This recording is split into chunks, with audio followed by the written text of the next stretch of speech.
Depression is not a joke.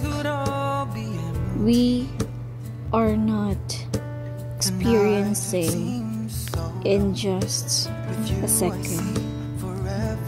We are experiencing that depression na mararamdaman natin kada minuto.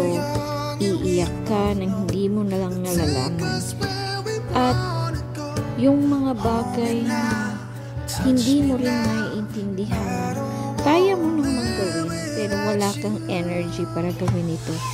Wala kang maisip na para sa sarili mo.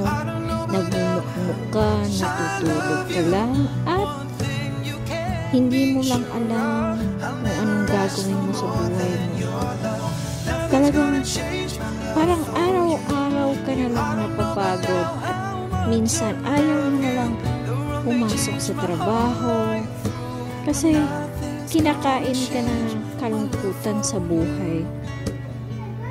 Tayo din naman ay makakaranas ng mga ganyan.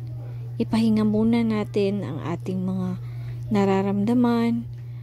Hahayaan na muna nating lumipas sa mga panahon para tayo ay makarecover kung ano man ang nagpapahirap sa atin.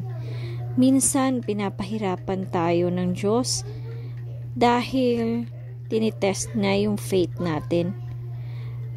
Sabi nga sa isang nakita kong video sa isang pastor na habang ikaw ay lumalapit sa Panginoon at ikaw ay nasa kanyang tagiliran, ay tsak marami kang pagdadaanan na masasakit at ititest ka palagi ng God.